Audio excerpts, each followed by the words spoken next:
So I finally played the Robocop game. I waited for a good sale to give it a try because I figured a movie being adapted to a video game, I should set my expectations very, very low because usually movies that get turned into video games don't do well. So I had to have low expectations and wait for it to be cheap. My caution is warranted. Yes and no. The first big plus of this game is it does have Peter Weller himself voicing Alex Murphy, aka Robocop. For the youngsters out there, the youngins out there, Peter Weller played Robocop in the original and the sequel. Not the very, very bad reboot we don't talk about. Robocop Rogue City takes place around where those first two movies left off, 1980s old Detroit. A hometown, though it doesn't look anything like Detroit, which is generally okay, but I'll get this little rant out now. Thing I want to be nitpicky about when it comes to this game is the city doesn't really look like Detroit at all, not having landmarks of the city. For a lot of you, you might not care or find it even worth speaking of or worth mentioning, but there's pride in the city of Detroit, and that pride wants anything that claims to be, the city to have distinguishable locations and landmarks. Not just use the city's name or, maybe a surrounding location like Highland Park like this game does. In comparison to the films, Robocop was filmed in Texas, but, to get looks of the city of Detroit, the films did flyovers of the city. There is so much pride for this character in the city that there's actually a Robocop statue ready to be displayed in downtown Detroit, though not on display at the time of this video. In comparison to other games, Detroit Becoming Human, though futuristic, does capture the city well and feels respectful. Even the GM Renaissance building is on display in the game. Midnight Club 3 also shows Detroit in a very decent way for a game that doesn't necessarily need to show it in a high standing. The crew also does well with representing the city. Even in Deus Ex Human Revolution, the GM Renaissance Center is present, as well as other Detroit landscapes. This is very nitpicky that it's personal for me. I'm aware most gamers wouldn't care, but also, this isn't that I'm going to hold against my overall opinion against the game. I'm not going to give this game less of a positive score or give it a negative score just because of this reason. This is just something nitpicky to me to talk about. Anyways, you play as Robocop, obviously, cleaning up the city of Detroit from drugs, criminals, robots, and corrupted companies. One thing you might not expect from a game like this game has dialogue choices that dictate outcomes of the game, side quests that also impact the story. This includes gaining the public trust, which is a big deal in the game, as Robocop is dealing with ongoing conflict about robots in general, but also if cyborgs deserve human rights. With the latter being a big weight on Alex Murphy's shoulders, there is also the ongoing drama of a mega corporation, OCP, wanting to basically rebuild Detroit as a new city, Delta City.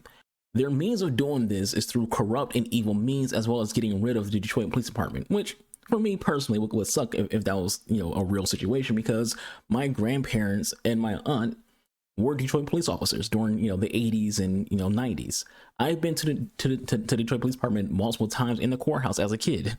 And no, not for, the reason that some people might think because y'all are weird. Anyways, jokes aside, this game's story is actually pretty solid. Playing the game and watching the cutscenes give you that feeling of taking part in the movies, which is what the strongest draw to this game is. If you are a fan of the old movies, you would really enjoy this game, ignoring its faults that we'll get into in a bit, because the overall experience is good for a fan of Robocop. Still, doesn't wash your eyes of the horror remake, but it can't hurt you any longer. There's a lot about the game to like. The voice acting is solid, not just for Peter Weller himself, but his supporting cast. And Lewis is well done, as is Ulysses Washington, the old man, Wendell Antonowski, brother of Emil from the Robocop movie. And lastly, Samantha Ortiz. But speaking of, developers seem to not know how to pronounce Ortiz. In the game, they pronounce her name as Ortez.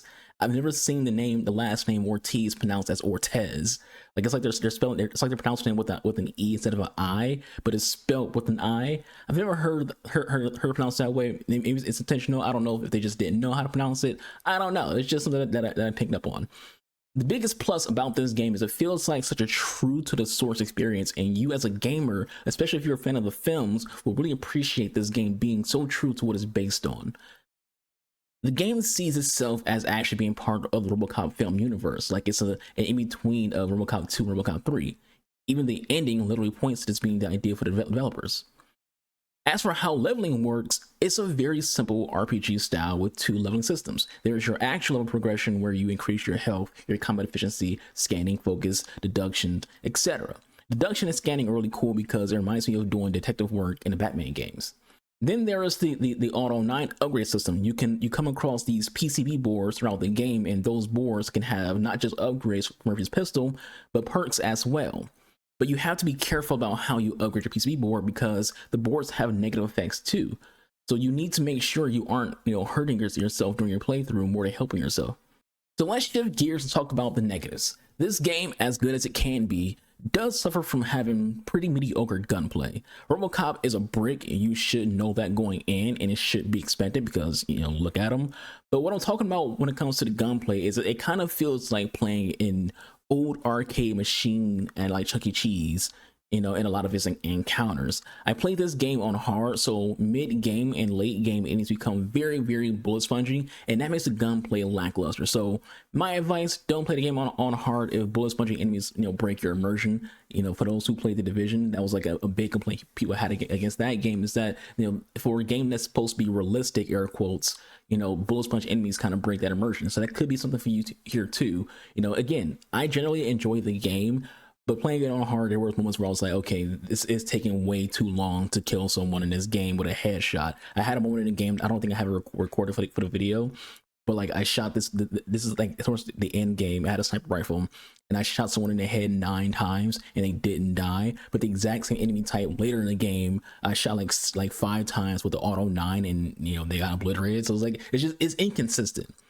Visually, the game isn't bad looking. They clearly went all out on making Robocop look good, as well as some textures in game, the lighting and structures, but they didn't do much with everything else. A lot of the character models look rough. When NPCs talk, it's like their mouth doesn't fully open, so what seems like a piece of skin is like stuck between their lips. A lot of the characters are reskinned if they aren't important characters, so even Samantha Ortiz is also a reskin in the game. You'll see a lot of women in the game who have like her aesthetic, her look, and her hairstyle. Deal with the big texture pop and ran into some performance issues on PC. I can't speak of how this game runs on console because I didn't play it on console, but on PC I did have some performance issues, some lags, some inconsistencies. And for the most part, it's an annoyance, but it's not something that would make you not want to play the game again, because I do plan on doing a New Game Plus playthrough. This game had a decent reception. Review-wise, most outlets has the game as a 7 or an equivalent to a 7, which I think is fair. It's a solid game that would be enjoyed by someone who wants an authentic adaptation from the movie. It nails the look of the films, it nails the atmosphere of the films. Story can be dull at times, and the pacing could be better, but I do feel like it's not too bad when it comes to its pacing. According to the publisher of the game, Narcon, whom is now releasing a Terminator game, Robocop Rogue City exceeded their expectations and was their biggest launch. I'd imagine making a Terminator game is fully because it's fully supported and backed by the success of Robocop Rogue City. At the end of the day, I think this is a solid game. I do recommend it when it's on sale. Not so much at full price. It's not that quality. At full price, it's $60, and I don't feel like this is a $60 AAA game. It might be marketed as such, but I kind of feel like this is more of a AA game than anything else, and that's okay. Like I said, I said before in my video about Assassin's Creed Mirage, it's okay to have these smaller scale, smaller budget games, even if the developers might say, "Hey, this actually had a big budget." The overall feeling of this game when I play it and when I beat it does not feel AAA. It feels just like a good AA game, and that's okay. Like I said, I think the 7 score that it has gotten from a lot of outlets is a fair score, so we're going to go with that as well. Again, I feel like numbers are arbitrary.